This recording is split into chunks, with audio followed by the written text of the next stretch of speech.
मैं विकास दुबे कानपुर वाला, इन्होंने मुझे पकड़ लिया। ये अल्फाज थे विकास दुबे के उस वक्त जब उज्जैन पुलिस ने इसको गिरफ्तार करने के बाद गाड़ी में बिठाने की कोशिश की, क्योंकि जब ये पूरा ड्रामा रचा गया गिरफ्तारी का, इस पे ऊपर भी सस्पेंस है कि क्या ये गिरफ्तारी थी या सरेंडर था।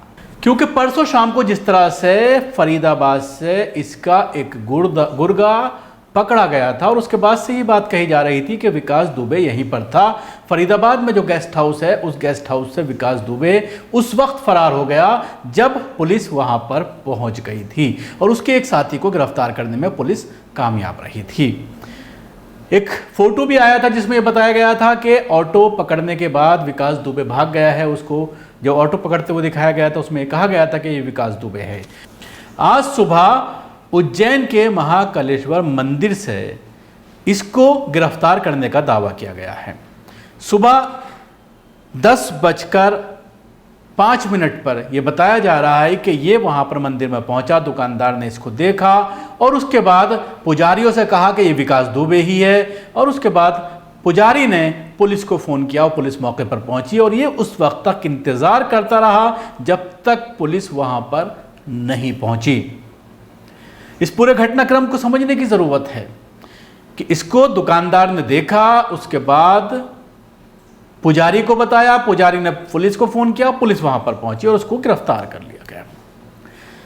मीडिया रिपोर्ट्स में यह बात भी सामने आ रही है कि कल उज्जैन के डीएम और एसएसपी इस मंदिर में पहुंचे थे, एक कमरे में जाकर मीटिंग ली थी, जिसके बाद आज सुबह यह पूरा घटनाक्रम हुआ। यह रात की बात है, रात 10:30 बजे मीटिंग हुई थी और सुबह यह पूरा घटनाक्रम देखने में आया। विपक्ष ये इल्ज़ाम लगा रहा है, चाहे हम कांग्रेस की बात करें चाहे हम समाजवादी पार्टी की बात करें, उनका यह कहना है कि ये पूरी तरह से तय है, पूरी तरह से पहले से एक स्क्रिप्ट लिखी गई और उसको प्लान किया गया। ये सरेंडर है, सरेंडर बताया जा रहा है। उसके साथ ही ये तार जोड़ने की कोशिश की जा रही है जो उज्जैन के प्रभारी मंत्री हैं बीजेपी के, उनके बारे में ये बताया जा रहा है। नरोत्तम जो है उज्जैन के प्रभारी मंत्री हैं, वो कानपुर में जब इलेक्शन हुआ था तो उसके वो प्रभारी थे बीजेपी की तरफ से, तो उससे लिंक जोड़ने की कोशिश की जा रही है विकास दुबे और उनकी, कि इन्होंने पूरी तरह से प्लान करके उसको जो है सरेंडर कराया है।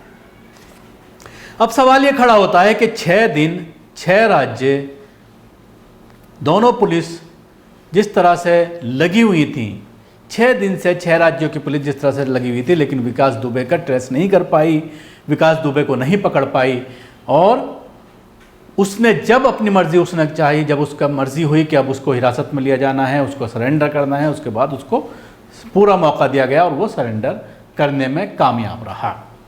कल जिस तरह से ये खबरें आ रही थी कि किसी न्यूज़ चैनल्स में सरेंडर कर सकता है, उसके बाद नोएडा के सेक्टर 16 फिल्म सिटी के इलाके में जहां पे सारे न्यूज़ चैनल के दफ्तर हैं, वहां पर सिक्योरिटी बढ़ा दी गई थी और ये कहा जा रहा था कि किसी भी वक्त सरेंडर कर सकता है। तो सवाल मीडिया के ऊपर भी खड़े होने शुरू हो गए थे कि मीडिया इस तरह की घिनौनी हरकतें क्यों करता है टीआरपी को लेकर, लेकिन मीडिया के सामने सरेंडर नहीं किया। लेकिन आज जिस तरह से सरेंडर किया है तो उसके तुरंत बाद लोकल मीडिया को बुला लिया गया, उनके सामने पूरा इसकी परेड कराई गई, विजुअल कराए गए। ये बोलता हुआ जिस तरह से नज़र आया कि मैं ही विकास दुबे हूँ और मुझे गिरफ्तार कर लिया, कानपुर वाला विकास दुबे हूँ। ये सारी चीज़ें जो सामने आई हैं, तो उसके बाद जब एक्सपर्ट्स की हम बात करते हैं, आखिर इस तरह से बड़े बड़े बदमाश, बड़े बड़े क्रिमिनल, इसको तो आतंकवादी कहना चाहिए जिस तरह से इसने पूरी तरह से 8 पुलिसकर्मियों को शहीद किया है। लेकिन सवाल ये खड़ा होता है कि अगर आप किसी गैर मुस्लिम को, किसी हिंदू को आतंकवादी कहते हैं तो आपके ऊपर ही सवाल खड़े होने शुरू हो जाते हैं।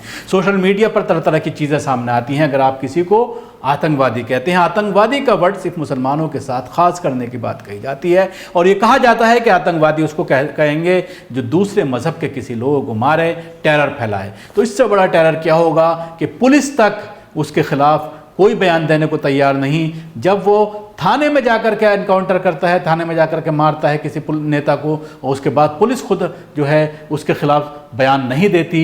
जिस तरह से एसओ का इन्वॉल्वमेंट इस पूरे मामले में सामने आ रहा है, एसएसपी का मामला सामने में आ रहा है कि किस तरह से सीओ साहब ने एसएसपी को पत्र लिखा, लेकिन उसके बावजूद उस पर कोई ध्यान नहीं दिया गया, और उसके बाद ये पूरा अपना कारोबार इसका कारोबार फलता फूलता रहा, और इसी तरह से हत्या के प्रयास और नशे का पूरा कारोबार ये वहाँ पर करता रहा, और जो ऐसा चाहा पूरे इलाके में अपना इसने दबदबा बना कर रखा। तो इसको आतंकवादी क्यों नहीं कहा जा सकता, ये भी एक बड़ा सवाल है। अब जिस तरह से ये पूरी गिरफ्तारी हुई है, जिस तरह से ये कहा जा सकता है जो सरेंडर किया है, तो इसका किस तरह से कानून में प्रावधान है, क्या फ़ायदा ये हो सकता है, इस पर हम बात करते हैं। जानकारों का यह कहना है कि जब आप किसी राज्य में बड़ा अपराध करने के बाद दूसरे राज्य में जाकर आप सरेंडर करते हैं तो उसका कानूनी फ़ायदा मिलता है। अब ये वहाँ की लोकल कोर्ट के ऊपर है कि वो उसकी कस्टडी पुलिस को, उत्तर प्रदेश पुलिस को देता है या नहीं देती, और अगर दी भी जाती है तो कुछ शर्तें रखी जाती हैं। टॉर्चर से बच जाता है, पुलिस कस्टडी में जो टॉर्चर होता है उससे बच जाता है। और उसके साथ ही विकास दुबे के जिस तरह से 3 साथियों का इनकाउंटर किया गया, जिस तरह से उनके पैरों में भी गोली मारी गई, और गिरफ्तारियां जिस तरह से लगातार की जा रही हैं साथियों की, तो उससे ये बात पूरी तरह से सिद्ध हो गई थी कि अगर उत्तर प्रदेश पुलिस के हत्थे ये लगेगा तो इसका इनकाउंटर कर दिया जाएगा, या अगर ये गिरफ्तार किया जाएगा तब भी इसका इनकाउंटर कर दिया जाएगा। ये चीज़ें सामने आ रही थी। शायद इन्हीं चीज़ों से बचने के लिए विकास दुबे ने अपने आप को दूसरे राज्य में जाकर, उज्जैन में जाकर के पूरा प्लान करके, पूरा तय करके वहाँ पर जाकर के सरेंडर किया है। तो इसका कानूनी फ़ायदा इसको ज़रूर मिलेगा। और अक्सर देखने में ये आता है कि जब दूसरे राज्यों में जाकर के लोग कोई सरेंडर करते हैं और ज़्यादा जो है कोई सबूत पेश नहीं कर पाती है पुलिस, तो उसको ज़मानत भी मिल जाती है। तो देखने वाली बात ये होगी कि किस तरह से पुलिस इस पूरे मामले को कोर्ट के समक्ष रखती है, किस तरह से चार्जशीट इसमें करती है, और क्या क्या सबूत हैं, क्या क्या जो है एविडेंस हैं जो कोर्ट के सामने पेश करती है, किन किन गवाहों को कोर्ट के सामने पेश कर सकती है।